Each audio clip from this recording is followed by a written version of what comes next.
So, eto yung sunod. Laka, diha. Mga kababayan, ito yung sunod. Yussi Claire Castro. Ano yan, Kent, yung kay Yussi Claire Castro? Mga kababayan, si Yussi Claire Castro ay sinagot ang isang issue na ang sabi, ang utang daw ng Pilipinas ay 18 trillion na daw. Mga kababayan, alam naman po natin. Like po tayo mga kababayan. Ang utang ng Pilipinas ay 18 trillion. Diba? Bakit nga ba umabot ng 18 trillion ang utang ng Pilipinas? Una, pakinggan natin si Yussi Claire Castro bago natin i-explain. Pakinggan natin ha, yung explanation ni Yussi Claire Castro patungkol dyan, mga kababayan. Kamaingay, Ming. Ito po, pakinggan natin. Ang utang dahil naman na po ni Pangulong Marcos Jr. ang napakalaking utang na nakuha ni dating Pangulong Duterte. At ito'y napabayaan di umano dahil sa mga pang-aabuso sa Farmally at sa mga ghost projects noon ng Build. Lumaki ang utang dahil naman na po ni Pangulong Marcos Jr. ang napakalaking utang na nakuha ni dating Pangulong Duterte. At ito'y napabayaan di umano dahil sa mga pang-aabuso sa Farmally at sa mga ghost projects noon ng... Hoy! So ngayon, mga kababayan, yun po yung sagot. Kasi ang issue nga, mga kababayan, 18 trillion na po ang utang ng Pilipinas ngayon. Ngayon, ang sisi ng mga DDS, saan daw napunta itong 18 trillion na naging presidente na si PBBM? Una, ito po yung total, mga kababayan, na i-explain ko po sa inyo. Ayan, pinakita ko lang. Ito yung total. Utang ng bayan, ang malalaking numero. 2016, pagpasok ni Digong, utang na iniwan ni Pinoy, ni Gloria, ni Erap. Ulitin ko mga kababayan. Pagpasok ni Digong pagka-presidente noong 2016, may utang na iniwan si Pinoy, si Erap, si Gloria, si Pinoy. Tatlong presidente na nagkakahalaga ng 5.95 trillion. Tatlong presidente yan. Erap, Gloria, Pinoy. 5.95 trillion. Pumasok si Digong pagka-presidente noong 2016, minana niya ang 5.95 trillion. Minana niya ang 5.95 trillion. Ngayon, mula 2016 hanggang 2022, mga kababayan, nadagdagan po ang utang mula 5.95 ay naging 12.79. Dahil yung 5.95 ay dinagdagan po ni Digong ng 7 trillion plus. 7 trillion mula sa 5.95. Utang ni Digong. Bakit? Kasi nga sa kasagsagan ng pandemic yun, walang income, di umano ang Pilipinas, pero nandyan naman ang Pogo, nandyan naman ang online sabong na nagbibigay ng bilyon-bilyon. Ngayon mga kababayan, noong pumasok na si PBBM, noong 2022, meron ng utang na 12.79 trillion. Pumasok si PBBM, meron siyang minanang 12.79 trillion. Pumasok siya, merong 12.79 trillion. Yan ang utang ni Digong na minana ni PBBM. Ngunit, mga kababayan, bago pa man pumasok si PBBM, nadagdagan po ang utang ni Digong. Kasi 2022 siya bumaba, bago man siya bumaba, may utang pa yun na paparating na nagkakahalaga ng 6.84 trillion. Nadagdag doon sa 12.79 na utang ni Digong. Kasi tandaan nyo mga kababayan, kahit tapos na ang termino ni Digong, marami po siyang inutang. Yung 12.79, apat na sila doon. Si Erap, si Gloria, si Pinoy, si Digong. 12.79 trillion. Ang problema lang, doon sa tatlo, Erap, Gloria, Pinoy, 5.95 lang. Nadagdagan ni Digong ng 7 plus trillion. So, nagiging 12.79.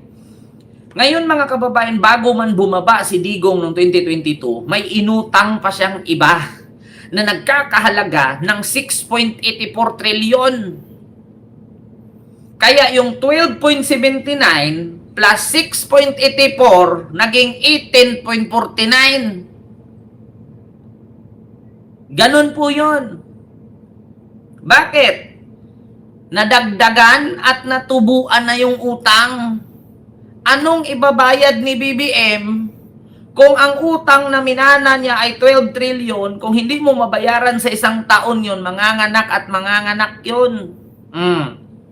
Pagdating ng 2026, yung 12 trillion plus 6.84 trillion, naging 18.49 trillion.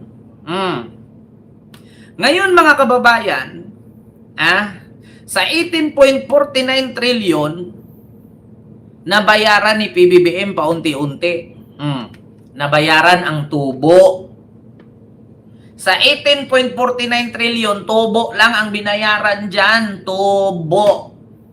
Kasi saan ba naman kukuha ang Marcos administration ng pambayad dyan sa 18 trilyones na wala man tayo ditong negosyos na hawak ng gobyerno? Kasi halos naman kadalasan ng negosyo dito ay puro mga private businesses na nagbabayad lang naman ng tax. Bakit? Magbigay kayo ng isang negosyo sa Pilipinas na hawak ng gobyerno. Magbigay kayo isa. Wala. Magbigay kayo isa. Negosyo ng Pilipinas na hawak ng gobyerno. Wala. Saan kukuha si Marcos ng pambayad dyan sa 18 trillion ni Digong? So, kung hindi niya mabayaran yan, tutubo at tutubo yan. Kaya ang tanging mabayaran lang ni PBBM dyan ay yung tubo ng 18 trillion. Diba? Ganon kasimple.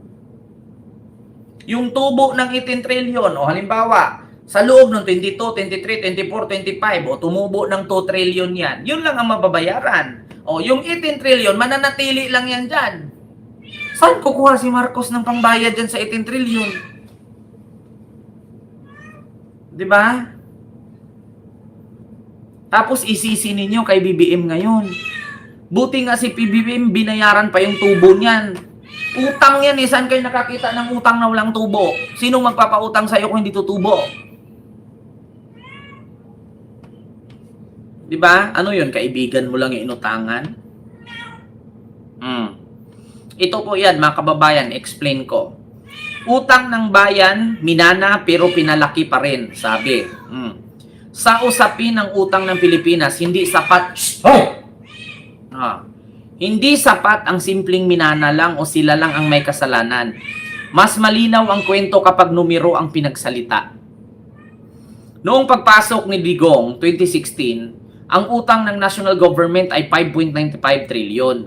Pagkatapos ng kanyang termino, pagpasok ni Ferdinand Marcos noong 2022, umakyat ito sa 12.79 trillion. Ibig sabihin, nadagdagan ang utang ng bansa humigit kumulang 6.84 trillion sa ilalim ng Duterte administration. So dito tama ang punto. Malaki ang utang na iniwan kay Marcos Jr., hindi ito imbento, hindi ito drama, numero ito. Wait lang po mga kababayan. Doon ka!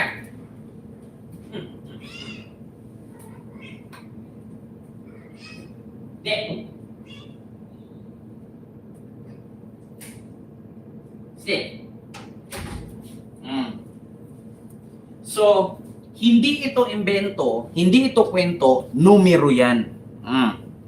So ngayon, pero hindi din dito nagtatapos ang kwento. Sabi dito ni Nutriban Republic. Pagsapit ng Marso 2026, ang utang ng national government ay umabot ng 18.49 trilyon. Mula 1279, noong 2022, nadagdagan pa ito ng humigit kumulang 5.70 trilyon sa ilalim ng kasulukuyang administrasyon. So ngayon mga kababayan, ang utang po ni PBBM ngayon ay 5.70 trilyon. Pero mula yan noong 22, 23, 24, 25, 26, in 5 years. Yung 5 years na yan, 5.70 trilyon utang ni BBM.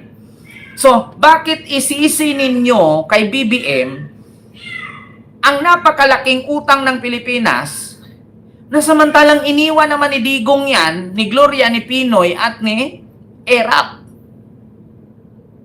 Yung 18.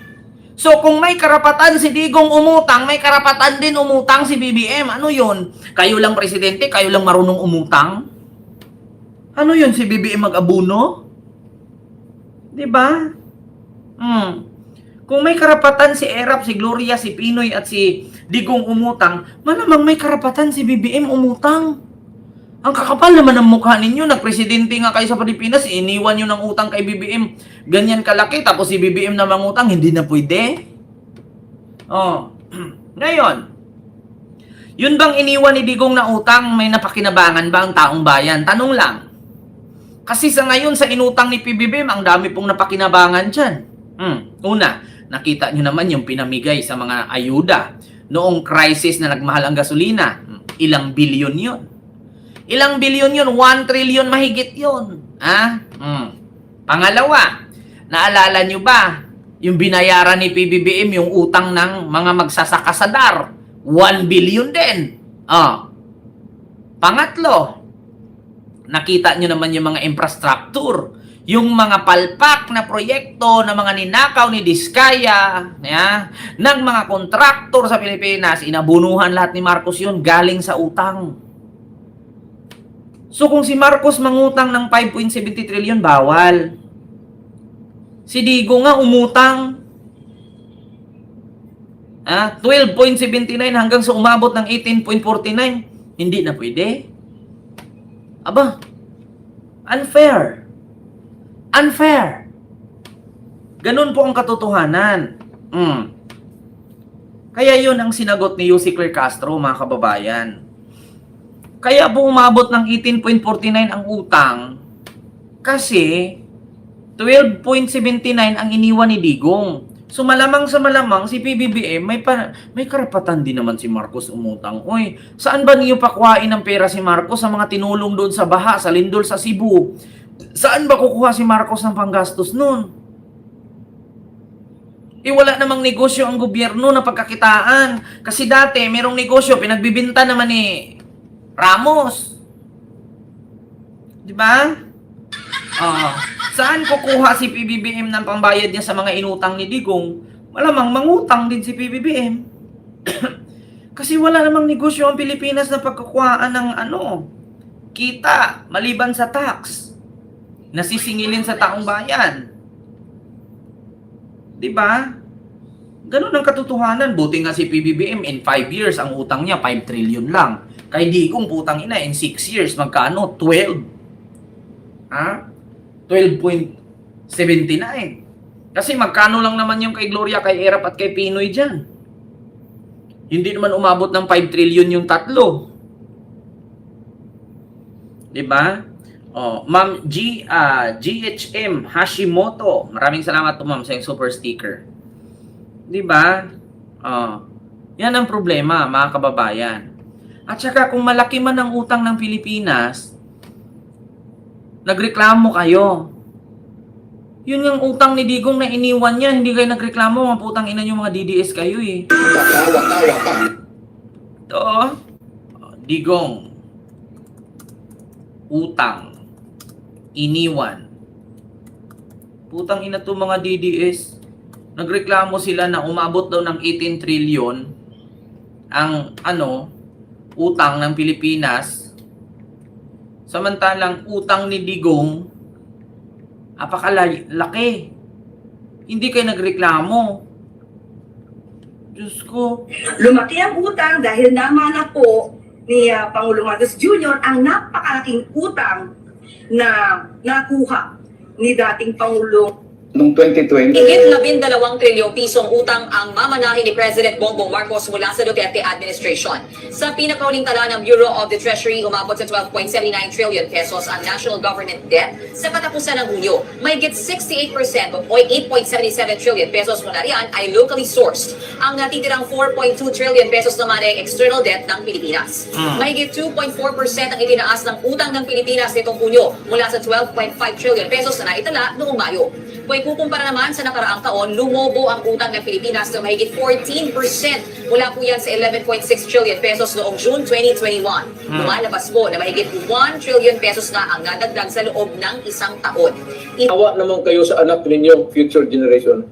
Isipin ninyo yung problema. Yung ibigay ninyo ng pera, kunin ninyo, kay pera ninyo yan. Hindi gago itong nag-imprint. Kung ikukumpara naman natin ang mga minanang utang ng mga Pangulo, mapapansin hindi lang doble ang itinaas ng government debt sa ilalim ng Duterte administration. Mula sa 5.9 trillion pesos na iniwan ni dating Pangulong Noynoy Aquino, nag-iwan si Pangulong Duterte ng 12.79 trillion na utang kay PBBM. Lumalabas na 6.8 trillion ang nadagdag sa loob ng 6 na taon lang. Mas mahalaga rin daw na tignan ang pangkalahatang ekonomiya ng Estado at hindi lang ang utang. Oh, kita ninyo? Kita ninyo kung magkano ang iniwan ni Digong? 6.9 trillion. Pero dagdagan pa kasi tumubo na, umabot ng 7. Kaya naging 12.79. So, malamang kung may iniwan si Digong na utang, meron din naman sigurong utangin si PBBM. Anong kukunin niya? Puro utang yung minana niya. Malamang mangutang din siya. Alam nga naman si PBBM kukuha ng sariling pera para pambayad sa mga ninakaw ng mga kontraktor, ng mga congressman, mga mayor, gobernador. Yung mga ninakaw ni Pulong, ni Basti, ni Sara na confidential fund. Si BBM mag-abuno. Swerte naman ang buhay ninyo. Sila nagnakaw, si BBM mag-abuno. Di mangutang si BBM pambayad sa mga ninakaw. Diba? Ganun lang naman yun eh.